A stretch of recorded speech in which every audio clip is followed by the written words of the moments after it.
Jenny, on to the NBA, where the once competitive Thunder has resumed its pre-New Year's Eve ways. The Thunder's lost 6 straight and really is giving up a lot of points and losing. You know, these games are more or less decided midway through the fourth quarter.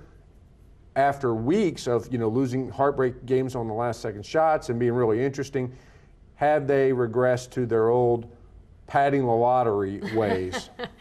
Potentially. I think obviously,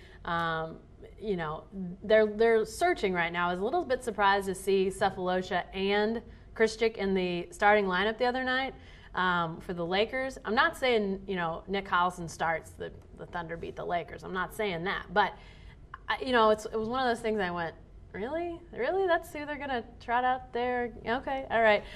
So maybe there is sort of a turning an eye towards, let's look at the growth and development in the lottery. Yeah, the bouncing ping pong balls. But, they're definitely, especially the early swoons. I know you don't win basketball games in the NBA in the first quarter, but you can put yourself in such a big hole that you're using so much energy to get back. They got to knock that stuff off, getting down by double figures before you're halfway through the first quarter. So, it's a little bit surprising to see them sort of take a little slide back when you thought maybe they were just going to continue this growth up. Well, I see them mixing and matching, and I think they're just trying to find the future. Yeah. They're not throwing games. They're just saying, hey, I wonder what he's out there with him.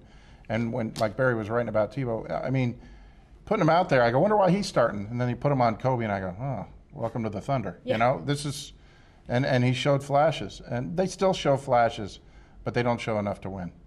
I actually sort of like the move of Krstić in the starting lineup because as much as we all appreciate the work of Nick Collison, he's not a long-term answer at center.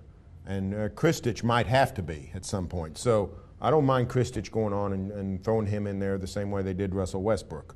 What's gone on with this team, though, is they've hit the wall, in my opinion. The terrible start, and then they got a burst with Brooks, and then started winning some games, actually 8-5 in one 13-game stretch, and you thought this is a decent team.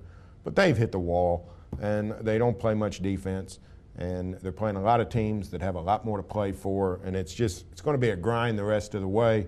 The good news is it improves their lottery chances. The bad news is the more you lose, the more that kind of attitude seeps in, and you got to fight against it. So I think these last month and a half of the Thunder, it's going to be a struggle for everybody, us included.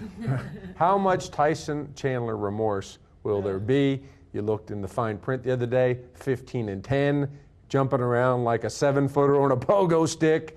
Well, last night, 17 rebounds last night. Wondered what he'd do with 10 toes instead of 9. Yeah, they're going to be looking at box scores every day, guarantee you, every day.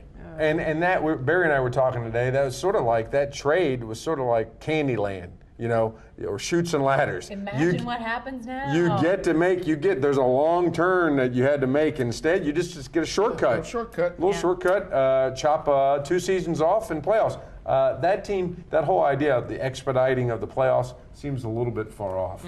Yeah.